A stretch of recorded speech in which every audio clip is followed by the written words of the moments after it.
week, I'm gonna bring the Disney magic into my own home by building 10 different famous Disney attractions out of Lego. However, if I truly am going to succeed, each of my builds is going to have to be approved by the people who make Disney feel so special, the Disney cast members.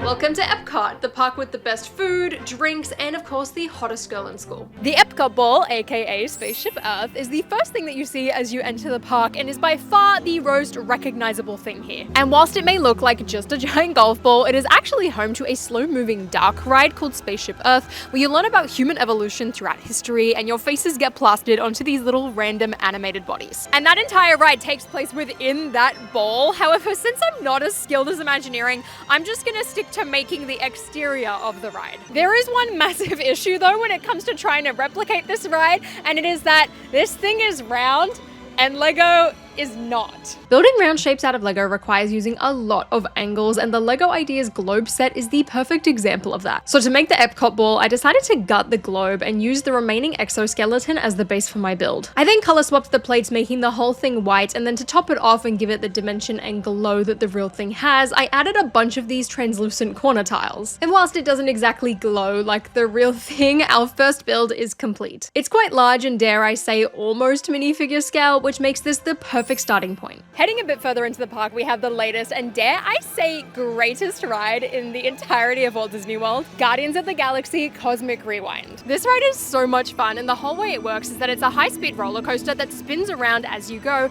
and as you're riding, you get one of 6 different songs. Cosmic Rewind is such an impressive ride and is truly the highlight of Epcot for me. I started off by assembling all of the Guardians, including Star-Lord, Gamora, Rocket, Drax, and of course Groot. Now, since this ride has the original design for Groot, I ended up building a custom body for him to make him seem a little bit more to scale with the rest of the group. I followed these instructions by Hachiroku because I feel like this version of Groot was perfectly scaled and also still had enough motion that I could make him sit down with the rest of the Guardians. Next up, it was time to build the actual ride vehicle, which they like to call the Star Jumper. Each cart themselves are quite small, as the main aspect of the ride itself is how everything spins around as you ride. I utilized a lot of angles and tiles to try and replicate the design the best I could whilst keeping the small pod shape. And since I was only building one section of the whole ride system, I skipped out on adding a spinning feature. However, that could easily be modded by adding a spinning plate to the base. With this build in particular, I found myself often sacrificing stability for style, and it may fall apart quite easily,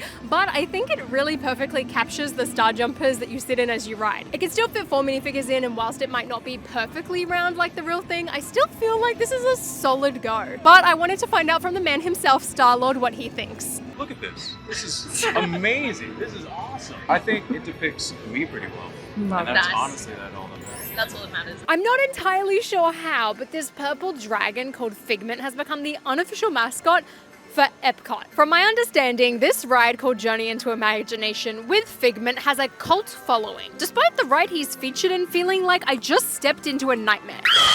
If it wasn't obvious, I don't have nostalgia for this ride, nor do I Figment, but since he is such a staple to Epcot, I felt it was only right to do something related to him. Though don't get it twisted, I wish they would just replace this ride entirely. If my skill level could handle it, I would have loved to have made a giant Stitch-style character. However, I opted for something a little easier and a whole lot smaller and ended up designing a custom Brickheadz. Now for Figment, I went with his classic look rather than with the yellow sweater like you'll see at the character meet and greet, which narrowed down my color scheme to include orange, medium lavender, and nougat for his belly. But since purple isn't too common of a Lego color, I had to rework various sections of the model due to part availability, with one of the most notable adjustments being how I did the arms, since the piece used for Brickhead's hands isn't made in lavender. So after a few hours and some trial and error, I'd finalized my design and our Figment Brickheadz is complete. I made instructions for him and some of my other builds from this video, which you can find at HollyOnFilm.com, but for now, it's time to see what the cast members think of him. This is one of the most incredible things I've seen in a long time since working here. His wings, perfection. I think we should sell them. Okay, fine, maybe Figment isn't so bad after all, but that doesn't change my view on this ride. I wish they would just get rid of it. The World Showcase goes around this entire lake right in the middle of Epcot and features a bunch of different pavilions from various countries throughout the world. Starting off in Mexico, and not Canada, you can travel around the world experiencing a bunch of unique food options and characters that are all themed throughout the different countries countries that you're walking through. A couple of the pavilions have some entertainment options, including some 3D movies and even a couple of rides. And the ride I've chosen to build is located in the back of the French pavilion. Some of you might remember that a couple of years ago there was actually a LEGO Ideas project based around Ratatouille, recreating Gusteau's restaurant in the style of a LEGO modular building. Unfortunately, it did end up getting rejected. However, fortunately, you can purchase the instructions to build the model yourself. I have been dying to recreate it, and I figured today was the perfect time. The version available to build varies a little bit from the LEGO Ideas projects, feeling a little bit more refined in many areas. I got started by gathering as many parts as I could from my own collection, since this build features over 2,000 pieces. I ended up having about a third and then placed several orders in order to gather the last few parts so that I could get started. The files that you get also come along with a sticker sheet. However, I didn't end up using any of these in my version, as I plan to draw up my own decals and hopefully get them printed one day. So in the meantime, I just used blank versions of the pieces so that the build still looked finished. Overall, the build experience was really enjoyable for a custom set, and I love how it looks all finished. There's a few small issues here and there that I noticed, but overall, I love how it looks, and I'm so happy that I have a model of Gusteau styled like a LEGO modular. And after building, it makes me really sad that LEGO never ended up making this set. However, I am really glad that you can buy the instructions and just make it yourself. Next up, we're gonna head over to my favorite park as a Disney local, Hollywood Studios. Our first stop for Hollywood Studios is Toy Story Land, where you are dropped straight into Andy's backyard. Here you will find alien swirling saucers, Toy Story Mania, and the family-friendly roller coaster, Slinky Dog Dash. In this ride, you hop on board Slinky and then ride throughout the land, and it is a very fun and simple coaster. So first up, I really wanted to try and build Slinky as well as the first of the ride carts. Here's the thing, I don't often build characters or animals in LEGO, so trying to build Slinky's head was very unknown territory for me. And since I wanted it to be roughly in scale with a minifigure, I needed to keep things relatively small. For his nose, I tested two sizes of cones and luckily found a 3x3 one in this nougat color, and then added a black tile to make his nose. Slinky's neck though was by far the hardest part, so I actually ended up changing it up to these round tubes, which luckily made it feel far more stable. To represent the springs, I used a bunch of these round plates throughout the build and then attached the cart to Slinky to finish it off. Getting the balance, angles, and weight distribution of this build right was a fun challenge and really made me step outside of my comfort zone, which makes me love this end result even more. I am super happy with how he turned out, with some of the highlights being how I did the ears as well as his paws, and overall, I think this worked really, really well. I absolutely love this. This is so cool.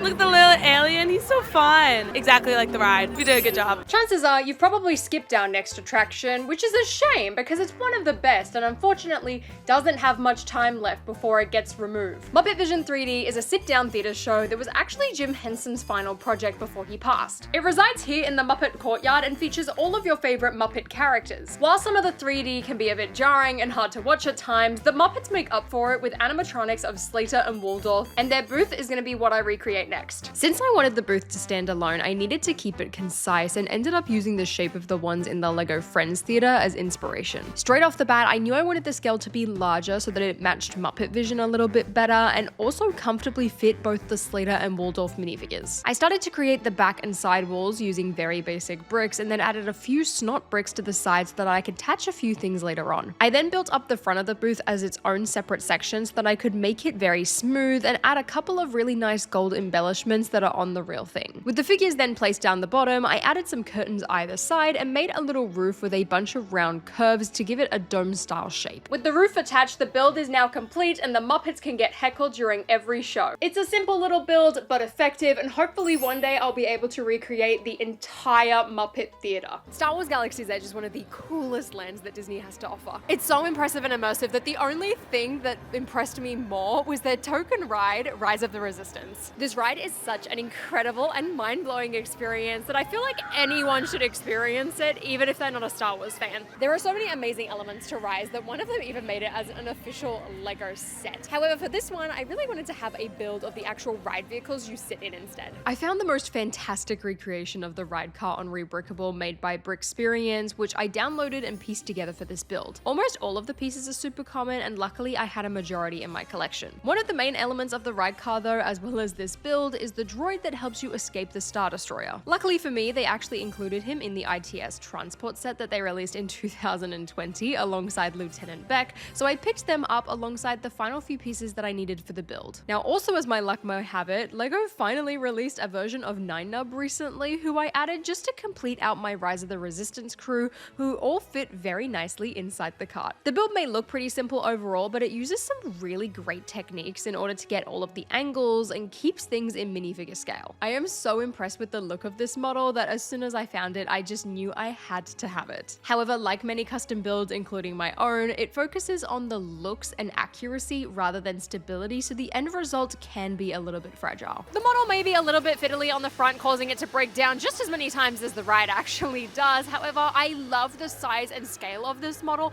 and I feel like it is an absolutely fantastic recreation. If you're a fan of this ride though, I highly recommend this little build. I'll leave a link in the description down below if you want to check out the instructions. But as good as this ride is, let's not forget about good old Star Tours. Star Tours was the first Star Wars ride at Disney World and still remains to this day one of my favorites. It's so goofy, it's so funny, and every single time you ride, you get a different version of it. There's a wide variety of planets, characters, and sequences that you can get, so every single time it is a completely different experience. On the ride, you're sat in the Star Cruiser 1000, which if you went on the original version is a slightly different recoloring. But since I never got to go on the original, for this one, I really wanted to stick to the modern color scheme. Much like Rise of the Resistance, I found another fantastic model on Rebrickable, but this time I only wanted to use this as a base in order to remake my own version in the proper color scheme that I wanted. I made some early build drafts digitally and then attempted to build it in person to test if it would actually work. In the end, I ended up almost entirely rebuilding this model, but I'm really glad that I had it as a reference point because otherwise I don't know if I would have necessarily scaled the ship correctly. My favorite part about the original though, especially when it comes to scale, is that it was actually made to work with the trench run diorama,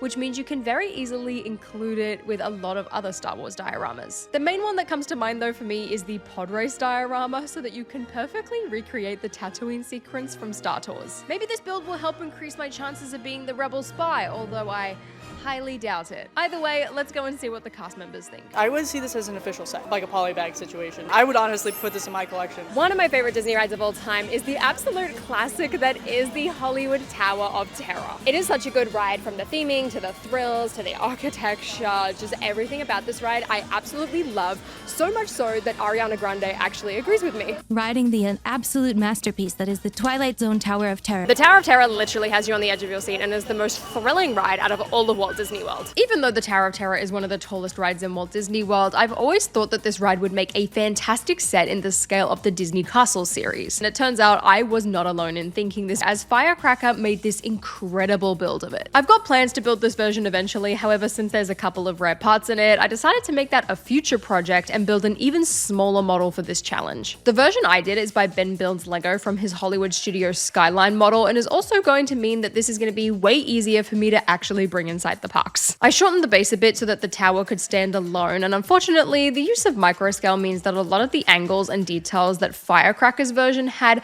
are missing in this set, but despite that, I still feel like this model does a really good job of capturing the ride. For the last build, I thought we could head right around the corner to one of the most beloved and well-known Disney nighttime shows of all time, Fantasmic. I saw it for the first time earlier this year, and the show was a lot of fun and has some amazing effects. The most memorable and impressive, however, is of course the giant Maleficent dragon in the finale. She's going to be the focus for this one, as LEGO recently released an amazing version of Maleficent's dragon form for the first time ever. The set comes with a custom molded dragon head, dual-tone wings, and is such a fantastic brick-built dragon. She is the one and only reason I decided to pick up this set, and it was well worth it in my eyes. To go along with her, I grabbed my Sorcerer Mickey minifigure from the Disney Series 3, because even though he's not exactly in this same sequence, I think it is by far his most recognizable outfit from the show, second to his Steamboat Willie look. So to finish it off, I also grabbed one of my Steamboat Willie sets and then decorated it with a bunch of Disney characters, and even included the all-important fire blanket for poor Ariel. If you want to build these for yourselves, you can find the instructions on HollyOnFilm.com, and I have also left links to all of the custom sets used in this video down in the description below. Consider subscribing below and let me know what rides I should try and make next, but until then,